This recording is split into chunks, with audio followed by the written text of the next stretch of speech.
Good afternoon. Hello, Ryan. Hello, everybody. Hello. How are Yeah. you feeling? I understand you're not feeling very well. No, I'm not well at all. I've had tummy upset, headache, tiredness. Have you ever got the feeling where you just constantly need to burp, but you can't burp? Yes, I've literally had that very same thing recently. I've not been very well with something very similar. And then I've had the dog be rushed to the vets the other day, and it was just before Christmas, so I'm all over the shop. So, welcome to join Shambolic Follow Everton over the festive period as we also talk about Shambolic Everton. It wouldn't be Follow Everton without it being the least professional introduction where we bring personal troubles. Yes. Flat fizzy drinks potentially are good for you. Merry Christmas, Wormy. Merry Christmas, everyone. Thank you for joining us. Festive period. Did we think that we were going to get a present today, Ryan? Thought we'd get at least a draw. I don't think Man City have played well. We defend resolutely. I think the question for me was, were we going to take more than a draw? Were we going to influence the game at the top end of the pitch? And I think resoundingly no, apart from one moment of brilliance. But the frustration again is not enough support for Calvert-Lewin, who does everything he can to try and hold the ball up, but there's an unwillingness or an instruction not to support him. But I think what epitomised it. You hit the nail on the head there. That I mean, although my watching of the game today was a bit disjointed, it was. It's very difficult to have a lot of positivity about what we're going to go to games where we are, in comparison, the Man City to the Everton. We could have won that game. We had what I'm saying is, in theory, we had plenty of opportunities. That 4v2 at the end encapsulates it, and you just go, just take a moment, more haste, less speed, or just breathe, be composed, and all it takes then is just that one moment of deception to find the right pass. But as it is, we consistently hit that brick wall We of make bad decisions. calamity. I mean, that any team apart from us scores in that sequence because they knock it around the Man City players and eventually goes 1v1 versus the keeper in your slot. But when you've got Garner Gay, Jack Harrison, who did run the whole length of the pitch, bless him, and he defended resolutely, but his end product is non existent. And on the other side, it was Decore. You haven't really got the players. So you almost want someone like Decore to make a decoy run. You need decoy run to open it up for Brozier to go on and score. But Well, you need some sort of awareness, but at one point when it was 4v2 and you just thought there were two players running through on the left hand side of the box, that they could have slotted it through in between the City players, and it would have either drawn the keeper and allowed the first Everton man to let it go through to the second one to get the angle or something to play it back across the box. I just don't know. But look, the bottom line for me is, when you're saying we didn't have attacking play so much, you can kind of expect to be okay. You say City haven't been on form; they're what, fifth or sixth now, or sort of something. Okay, but they still have a tremendous speed and ability to turn it on. There were periods towards the end of that game where I thought we held on, but we're going to piss it away. It could have gone either way, because, and I'm not just saying that because we could have Evertoned it up. I mean it because there were times when they're so ruthless on the counter, on their possession, their control of the ball and their distribution, that a few incisive passes and you can be a goal down, and that's what the teams at the top of the league, that are consistently at the top of the league, do. And that, I think, is fair to set up in a way that's going to defend and try to mitigate against that. But like you say, the fact that when the opportunity presents itself, that we're not even capable of capitalising on something that's 4v2. It's not 2v1. It's a two-man advantage. It's unbelievable. I mean, 4v3 if that you want comes to talk about down the to the keeper, but manager. So as much as you praise him for the way that Everton defend, and I seriously have question marks over whether that is down to individual talent and personnel or tactics. I think there is a combination of both. So I will give credit to oh, and Ryan's gone. So I think he said okay. Dyche for that. But it's a lack of something missing in the final third. I don't know whether it's the personnel or also just what we're doing in the coaching, but to not score. Anyway, we're harping on about that one situation. I thought Everton defended so well. I think the only I thought we were comfortable. I didn't think Man City ever looked like scoring, and I felt like Man Really? City were going to score from our own mistakes, possibly the 1v1 situation between Savinio and Mikalenko, who Mikalenko really struggles when anything is run at him or in behind him. Now, I'd like to point out though, as a positive, as Rod Ross pointed out here, it's quite right. 3 points more than we realistically thought we get, and we should have won two of them. Right? Okay. Let's not go on to Harrison because we all have different views. We're trying to, just as a heads up, we're trying to keep this short today because I'm sure lots of you either are miserably drinking away the festive period or eagerly anticipating a visit from the in-laws, etc., etc.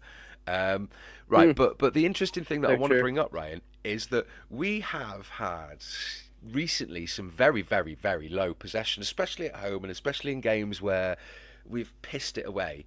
But interestingly, at the Etihad against Man City, which, let's just say there is a more noticeable difference between that and, say, Brentford or Southampton. We had a grand Um, total of 8% possession.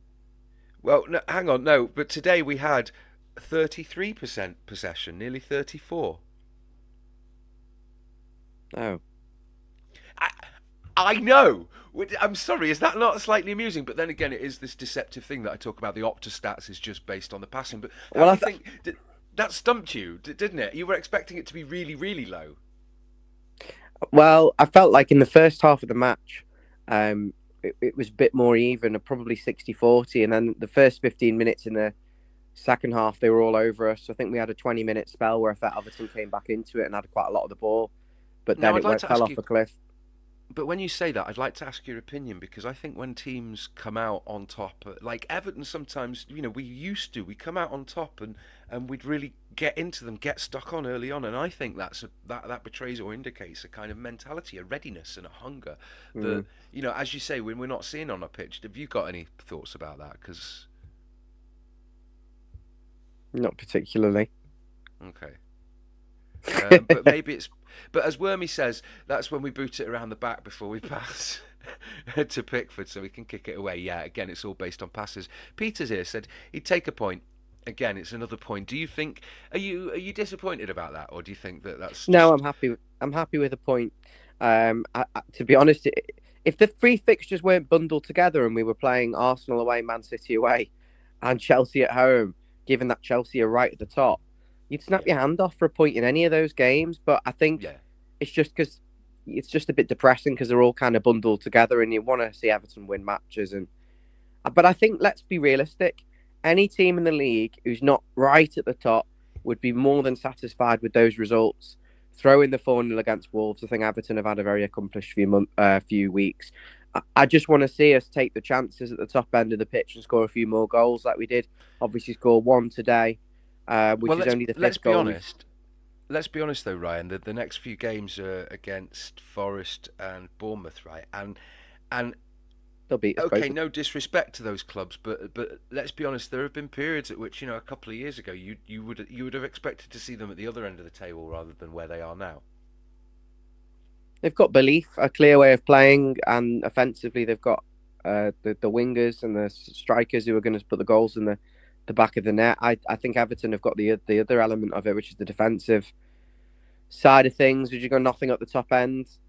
We almost look allergic to scoring goals, allergic to counter-attacking. And Ndiaye is obviously the best defender, the best striker, the best creative player, the best everything at Everton. I just want a bit more Well, from Peter everyone. said, Peter said that when he get the Ndiaye to come off, maybe he has been carrying an injury, maybe he's not necessarily been fully fit since he joined, but I, Mm. I don't quite.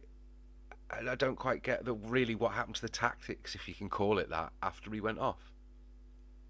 He put Lindstrom on the left. He wasn't so comfortable. I don't know why he's allergic to putting Harrison on the left hand side. I think Hmm. he wanted to stop it because Man City like to cut in onto their stronger foot. So I think I think it was okay. But what would have happened if that late chance forced to Lindstrom? Maybe we defended Ah, those last 20 minutes. We're defending with a back six, so I don't think there was any intention really to do much apart from rob the ball, try and run up the other end of the pitch, and hope for the best. That's what it is, um, Jan. It's hoping for the best. That's what we need to change from hope to expectation or but reality. but yeah, I mean, Wormy says if we didn't do it against every team, we're repeating it. And as TJ says, those that yes, we would have all, as you said, snapped whatever somebody's hands off for these points earlier. But if we're not beating the teams around us, because that makes me think of our situation. What's the league table at the moment? We're equal with Palace on 17 points, aren't we? I mean, we've got the game in hand, which is the derby. It's not anymore. What? We've all played 17. Oh, right, yeah, for now. Palace have actually played 18, forgive me. So Leicester 14, but yeah, it's the games. Just luckily, I think the wheels have fallen off a few teams that mean that again we're saved by default. And who are those teams? Southampton and Ipswich. You'd hope. I mean, Wolves haven't particularly shown much promise, have they? Wolves won the last match. Yeah, but isn't that the bounce? Who are they playing now?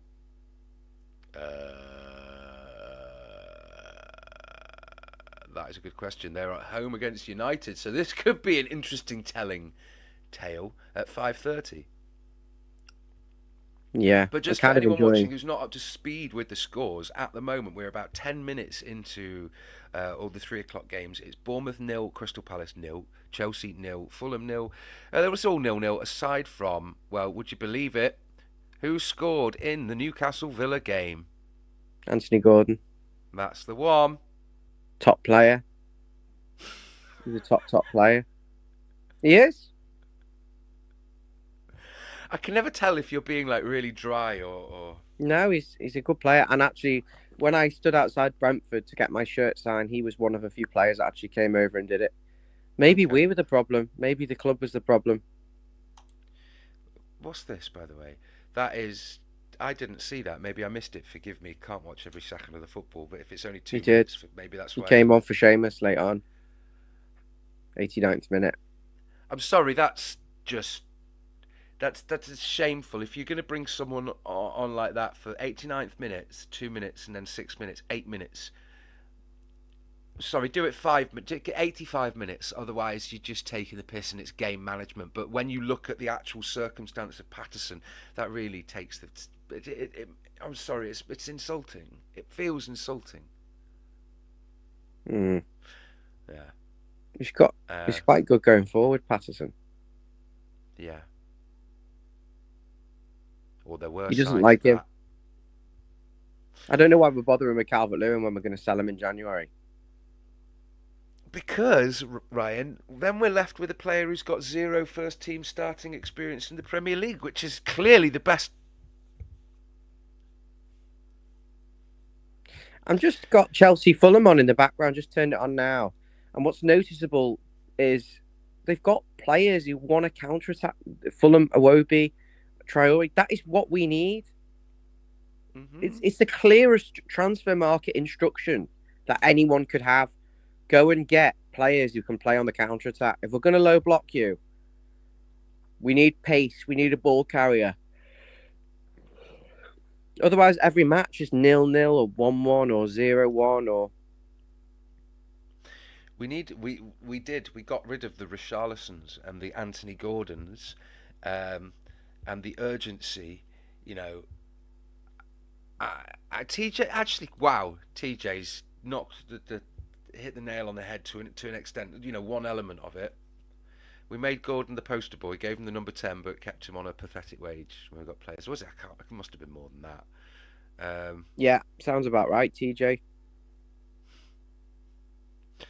I mean, it's short and sweet. I do apologise, guys. There's other football on, so I'm sure you'll want to be watching that. Ryan's not very well. We sort of summed that up really quickly because it's a Boxing Day. We do thank you for joining us. But anything else you want to cover, Ryan? I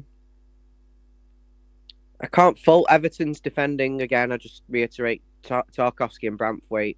I think the first goal that City score is a bit annoying because Branthwaite is forced to cover for Tarkowski, who's kind of in no man's land. He's neither engaged or he's kind of in the wrong position. But it's really unlucky to concede that, and I think 9 times out of 10 it isn't a goal. But apart from that, I just reiterate that we defended the box really well, particularly in the second half, headed everything, kicked everything away. The biggest thing is obviously just repeating, can we be better on the counter-attack? The set pieces again weren't great. Can we find a solution for the set pieces when McNeil isn't playing, because I actually don't think McNeil gets in our best 11. He slows every attack down, and he's too one-footed. We have, broadly speaking, quite an old squad in terms of the age of the players in pivotal positions, and where those who aren't old don't necessarily have that flair of wild brilliance that have the temper, that are tempered by the composure of the older players. No, we in some ways we've got all the worst elements that don't do what we want them to do. I mean, not to single it out individually, but it all mixes together for, it's a whole bunch of ingredients that you wouldn't put together. Was Chermity on the bench? It wouldn't surprise me if we had another wonderful asset that was capable of bringing some unknown quantity into the game. I think we've got too many strikers.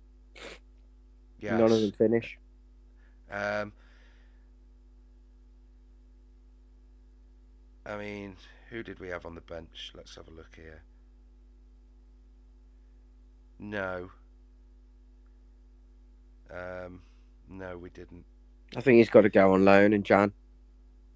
Oh no, he was on the bench. Chermity, sorry, was right at the bottom there. Broja and Beto. And Lindstrom. We've got too many players. Well, yeah. On that note, speaking of too much time, too much Christmas, too much everything. Hate Christmas. Yeah. Right, my head's banging. Thank you very much, Jan. Thank you very much, everyone, for joining us. We're going to keep it short and sweet today, so go back to drinking, eating, making merry, and all the kind of things. And make sure you subscribe if you're not already. Yes. Give us all a Christmas present, please, because, yeah. Jan, I'll speak to you later, mate. All right, mate. Take care. And everyone, thanks very much for joining us on Follow Everton. I've been Jan, and, well, he's been sick, so. Merry Christmas to all of you.